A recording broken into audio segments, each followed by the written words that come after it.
बच्चों, हमने 1857 की क्रांति के विभिन्न कारणों पर चर्चा की। उसके बारे में स्लाइड के माध्यम से आपको समझाने का पूरा प्रयास किया। हमने तत्कालीन कारण को जाना। चर्बी वाले कारतूस इसका तत्कालीन कारण रहे।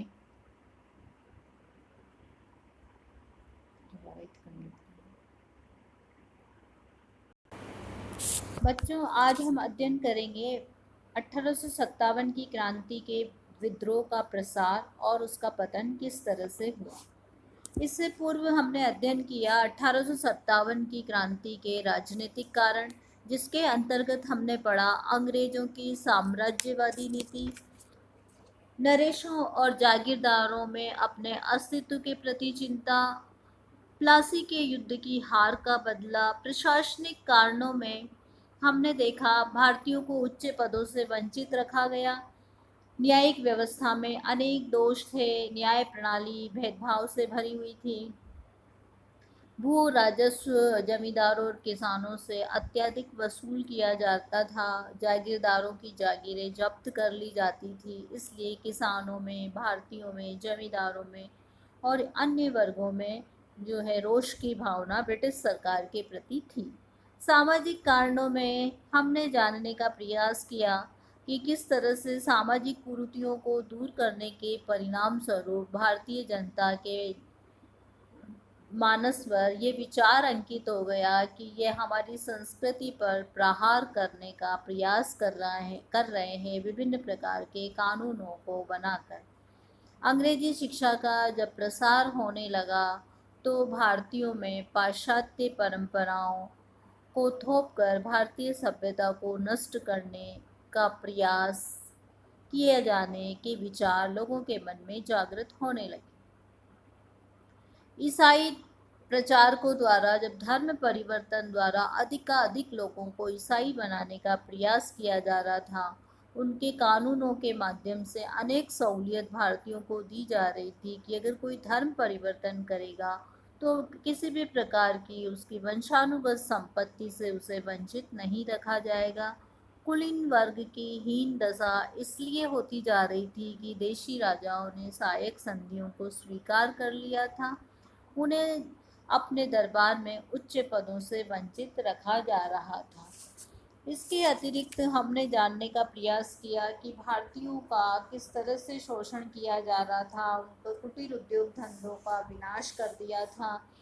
कृषि उत्पादन कम होने लगा था। उद्योगों के विकास की गति मंद हो गई थी। व्यापार का विनाश और धन का निष्कासन। सैनिक कारणों में हमने देखा कि भारतीयों से भेदभावपूर्ण व्यवहार किया जाता था। उन्हें उचित सम्मान और योग्यता के अनुसार स्थान नहीं दिया जाता था। पदोन्नति के अवसर उनके लिए नगण्य थे। वेतन में भी उनमें असमानता थी। सैनिक अधिकारियों द्वारा उनके साथ दुर्व्यवहार किया जाता था। जबकि 1856 के सामान्य सेना भर्ती अधिनियम में कहा गया था कि भारतीय कहीं भी जाने के लिए मना नहीं करेंगे, परंतु भारतीयों को जो है समुद्र पार जाना उन्हें अपने धर्म के विरुद्ध माना जाता था, इसलिए वो जाने से इनकार करते थे। एक तरह से पूरा जो है बारूद तैयार हो चुका था, केवल चिंगारी लगाने की देरी थी और चिंगारी का काम किया चर्बी वाले कारतूसों ने। और 1857 का विद्रोह प्रारंभ हो गया। और विद्रोह कहाँ कहाँ पर हुआ, किस तरह से, किन नेताओं द्वारा उसका जो है नेतृत्व किया गया, जनता ने अपने रोष को किस तरह से प्रस्फुटित किया, वो अब हम देखेंगे। 1857 के विद्रोह का प्रसार। सर्वप्रथम जनवरी 1857 में बैरकपुर की छावनी में एक खल्लासी ने ब्राह्मण सैनिक पर व्यंग कसते हुए कहा कि चर्बी को मुंह से लगाते समय उसका धर्म भ्रष्ट नहीं होता, जबकि उसके हाथ का पानी पीने से वो हिचकता है। इस पर बंगाल सेना के कुछ दस्तों ने बैरकपुर छोड़ दिया। उन्होंने बहरामपुर पहुंचकर वहां के सैनिकों को इस बात के बारे में बतलाया कि जो है ऐसे चर्बी वाले कारतूस बनाए जा रहे हैं और उनका धर्म भ्रष्ट करने का प्रयास किया जा रहा है। इन सब सैनिक टुकड़ियों को भंग कर दिया गया। 29 मार्च 1857 को मेरठ में मंगल पांडे नामक एक सैनिक ने परेड के समय अंग्रेज अधिकारी पर गोली चला दी, जिससे एक अधिकारी मारा गया। मंगल पांडे को मौत की सजा दी गई। 2 मई 1857 ईस्वी को लखनऊ की अवध रेजिमेंट के सैनिकों ने कारतूसों का प्रयोग करने से इनकार कर दिया। इस रेजिमेंट को भंग कर दिया गया। 10 मई 1857 को मेरठ की सैनिक टुकड़ी ने विद्रोह किया। मेरठ के सैनिक कमांडर कारमाइकेल व अन्य अंग्रेजों को जान बचाकर भागना पड़ा। इस समय तक भारत के अनेक स्थानों पर सैनिकों का विद्रोह आरंभ हो चुका था। 10 मई से लेकर बच्चों जून के प्रथम सप्ताह में 3 बड़ी लहरें उठी। पहली लहर जिसने प्रभावित किया मेरठ, आगरा, अलीगढ़, मथुरा और दिल्ली के आसपास के प्रदेशों का, और एक स्थिति तो ये आई कि ब्रिटिश सत्ता ही लगभग समाप्त हो गई। 30 मई को लखनऊ में विद्रोह हुआ। इसके अगले दिन 31 मई को बरेली, शाहजहांपुर में विद्रोह हुए।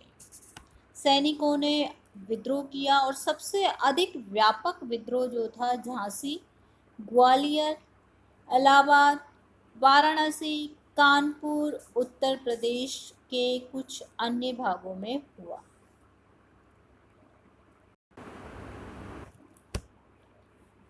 अब हम देखेंगे कि दिल्ली में विद्रोह किस तरह से प्रारंभ हुआ। 11 मई को जो मेरठ के विद्रोही सैनिक थे वो दिल्ली पहुंचे और जो दिल्ली के सम्राट थे मुगल बादशाह बहादुर शाह से उन्होंने नेतृत्व ग्रहण करने की अपील की, और इन जो मेरठ के सैनिक थे इन्होंने दिल्ली पर अधिकार कर लिया। यद्यपि वृद्ध मुगल सम्राट ने प्रारंभ में संकोच किया, किंतु सैनिकों के दबाव में आकर उन्होंने नेतृत्व ग्रहण करना स्वीकार किया। 11 से 15 मई तक कुछ घोषणाएं प्रकाशित हुई। इस खबर को सुनकर उत्तर भारत के पूर्वी भागों में विद्रोह फैल गया। राजस्थान भी इससे अछूता नहीं रहा। नसीराबाद और नीमच में विद्रोह हुआ।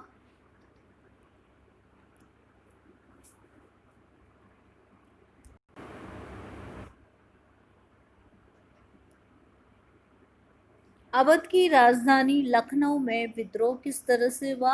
अवध का जो राजधानी थी लखनऊ, यहाँ पे 30 मई को विद्रोहियों ने वाजिद अली शाह जो यहाँ के नवाब थे उसके अल्पवयस्क पुत्र बिरजिस कद्र को नवाब घोषित किया। उसकी माता हजरत महल को उसका संरक्षक बनाया।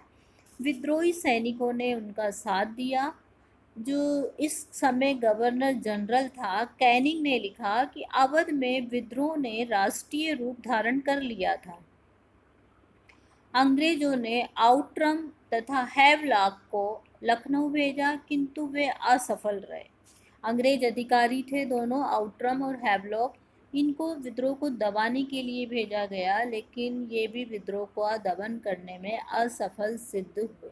अंत में गोरखा सेना को बुलाया गया। कैंप बेल ने 31 मार्च 1858 को लखनऊ पर अधिकार किया और मई 1858 ईस्वी तक अवध में विद्रोह का दमन पूरी तरह से कर दिया गया था। कानपुर में विद्रोह किस तरह से हुआ। 4 जून को, बच्चों आप ध्यान दें, मई के बाद जून, 4 जून को कानपुर के सैनिकों ने विद्रोह किया की घोषणा कर दी। 4 जून को हुआ यहाँ पर। 2 दिन बाद नाना साहब ने उनका नेतृत्व ग्रहण किया। 25 जून को उन्होंने अंग्रेजों के शिविर पर अधिकार किया। 16 जुलाई को अंग्रेज सेनापति नील ने पुनः कानपुर पर अधिकार कर लिया उसने अंग्रेजों को उनकी स्त्रियों की हत्या का क्रूरता से बदला लिया। बिट्ठू में नाना साहब के महल को तोड़ दिया गया, लूट लिया गया। इसके बाद नाना साहब का कहीं पता नहीं चला।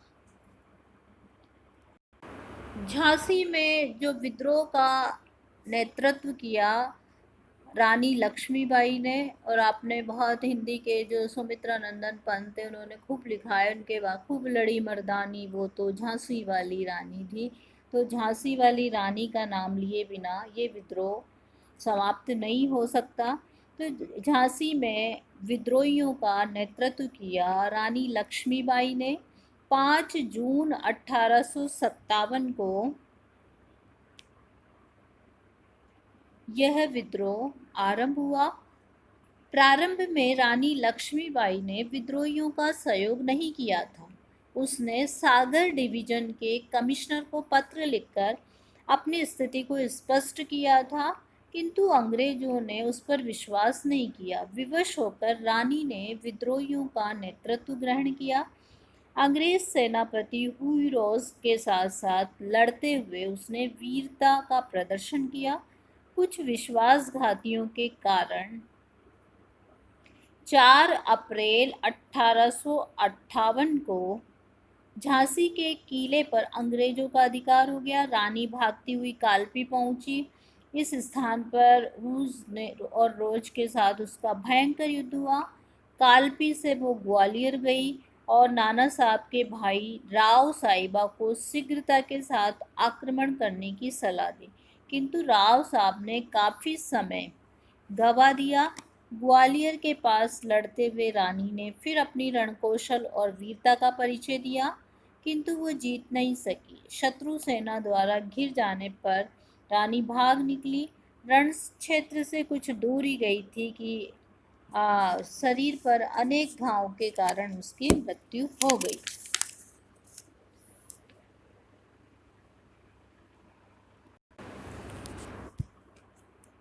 बिहार में विद्रोह का नेतृत्व कुंवर सिंह द्वारा किया गया।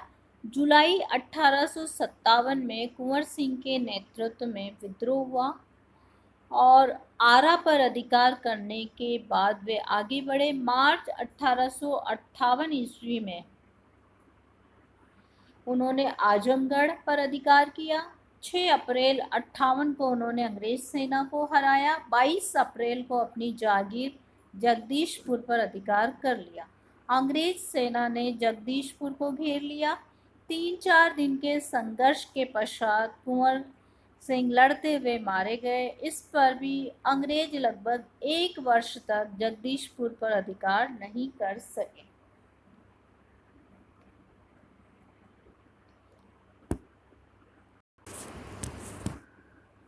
पंजाब से सहायता मिलने पर एक अंग्रेज सेना ने दिल्ली को घेर लिया। तोपों की सहायता से उन्होंने 20 सितंबर 1857 में दिल्ली पर अधिकार किया। अगले दिन बहादुर शाह बेगम जीनत महल और उसके पुत्र को बंदी बनाकर रंगून भेज दिया। 2 राजकुमारों की निर्ममता के साथ हत्या कर दी गई। अंग्रेज सेना ने दिल्ली में काफ़ी समय तक लूटमार और कत्लेआम किया। कानपुर से भागकर नाना साहब के साथी तात्या टोपे ने संघर्ष जारी रखा। वो एक स्थान से दूसरे स्थान पर भागता हुआ अंग्रेजों को परेशान करता रहा। अंत में 1859 में वो अपने एक साथी मान सिंह के विश्वासघात के कारण अलवर के निकट जंगलों में पकड़ा गया। उसे फांसी पर लटका दिया गया। पेशावर के निकट मर्दान और मियां मीर के सैनिकों के विद्रोह को तुरंत दबा दिया गया। बरेली में भी विद्रोहियों ने डटकर अंग्रेजों का मुकाबला किया, किंतु अंग्रेजों ने कुछ समय बाद उनको हरा दिया। अपनी जीत के बाद लगभग सभी स्थानों पर अंग्रेजों ने अनेक विद्रोहियों का बिना मुकदमा चलाए खुले रूप से फांसी दी और उन्हें भारतीयों की जायदाद नष्ट की और संपत्ति लूट ली। इस तरह बच्चों हमने देखा कि किस तरह से ये विद्रोह प्रारंभ हुआ और इसका जो अंजाम था अंग्रेज़ों के पक्ष में रहा। अंग्रेज़ों ने शीघ्र ही इस विद्रोह को दबाकर भारतीयों को कत्लेआम, भारतीय प्रदेशों का कत्लेआम करके भारतीय लोगों को फांसी के तख्ते पर लटका कर और इस प्रकार इस विद्रोह का अंत किया।